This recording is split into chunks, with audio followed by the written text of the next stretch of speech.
Hey guys, and welcome back to another brand new video. So today I'm going to be doing a Q&A video, which I've never done on the channel before. So let's go ahead and just get straight into it. So what I've done is I went ahead and put a story on my Instagram asking people to send me questions, and then I can then come over to here onto YouTube and go ahead and answer them. So the first question that we got was from Dibbles197, and he said, how did you animate your channel intro? Now that's a pretty easy question for me to answer. So I already had my logo designed, so my girlfriend designed my logo, and then what I did is I used mostly online, but there's a website and an app called Canva, which is what I used to create all my thumbnails and also some other kind of really cool animations and stuff.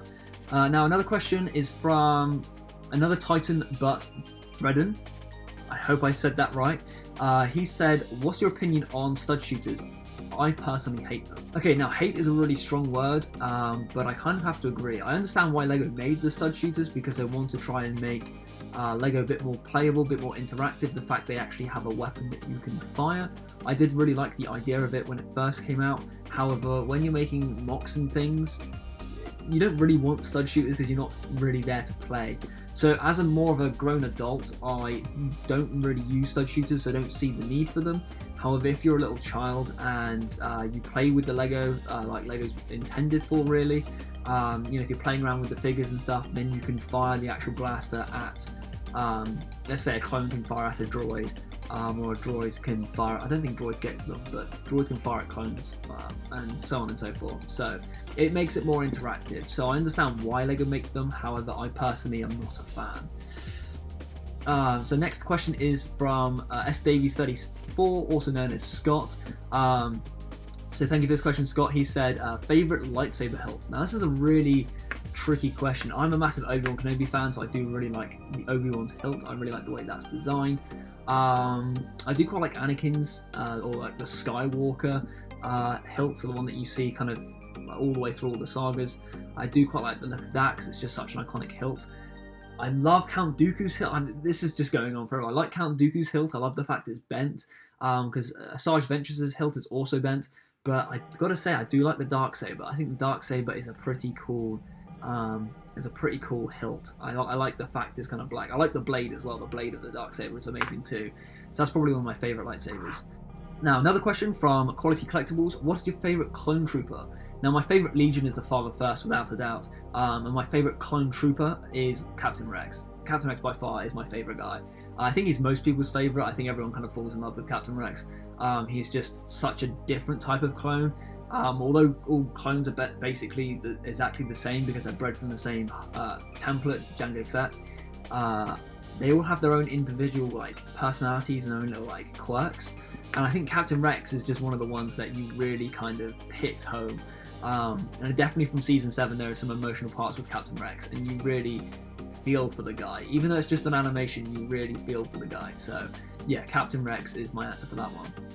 R&M Lego Studios said, thoughts on the eminent backlash. And this has happened a little while ago.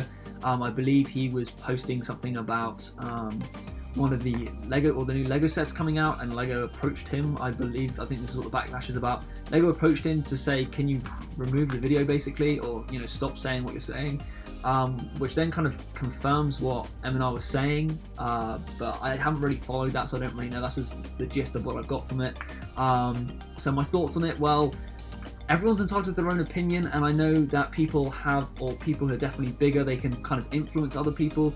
So if I assume if he told people to boycott buying sets, then a lot of people would actually avoid buying their sets, which obviously Lego don't want, because they want people to be buying all of their sets because they're a business. They want they want their products to do well.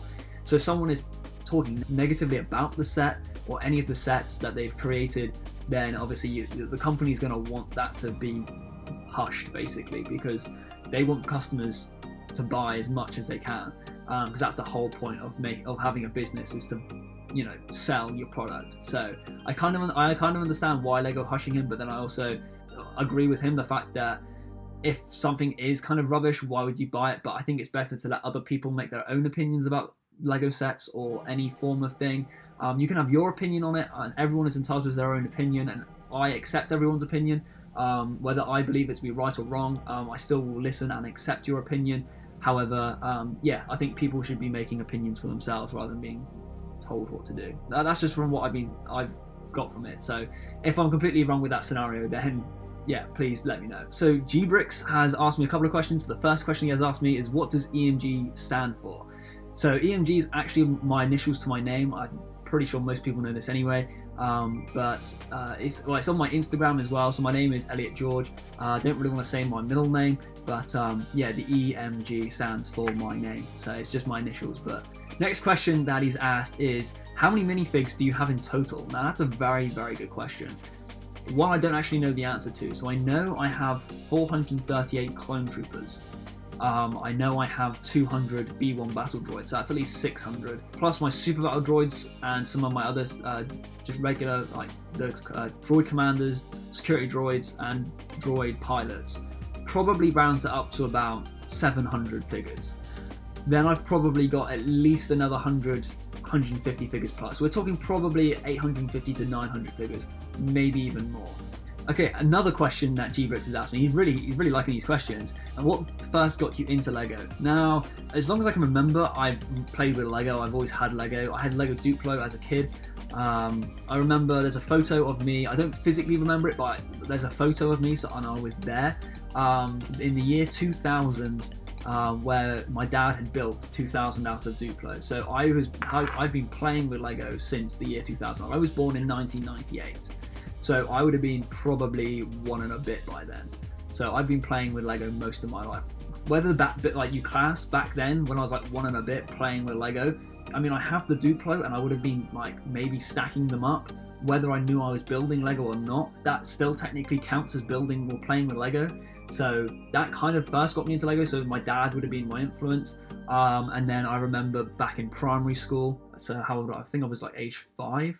In primary school, my dad got me an X-Wing and a couple other Lego Star Wars sets. I had Lego City as well back then, but he got me a couple of Lego Star Wars sets. That kind of first got me into Lego Star Wars. Now we got a question from Commander Delta. So his question is, what's your favorite set ever? Wow, that's a really hard, tough question. Probably got one of my favorite looking sets is the dropship with AT-OT. That's probably one of my favorite sets, and I think the fact that it's a rare set as well, the fact not many people have it makes it more favoritable, because it's kind of the fact that I have the set that is quite rare. But I've got to say, I do really like a gunship. A gunship is one of my favorite Lego ships, so I think the gunship probably would have to be my 2013 gunship, to be precise, because I have the 2008 gunship and I have the 2013 gunship, and I've got to say I do prefer the 2013 one. So now we got a question from Mark. He looks after his daughter's YouTube channel, and he's asked me, what's your ultimate Lego set? Again, probably it's going to be the dropship with AT-OT. I do have some of the UCS sets, like the Slave 1 and R2-D2 behind me. Also have the Sandcrawler as well. But I've got to say, probably dropship with AT-OT is my favourite Lego set, or my ultimate Lego set that I have. So that is going to be it for all the questions, guys. I'll be doing more of these in the future. Let me know down below if you enjoyed doing this, and if you guys want to ask me questions, then I will be putting it up on my Instagram. So next time I do one, make sure you ask a question, and then I will be selecting questions from that I can then go ahead and answer on a future video. But if you guys have liked this video, please like, comment, and subscribe. Don't forget to hit that little notification bell, because you'll get updated when all my new videos come out. Please don't forget to check out my TikTok and again my Instagram, where you can take part in more of these Q&As and also see updates as well. Thank you guys. See you guys very soon. Thanks, guys.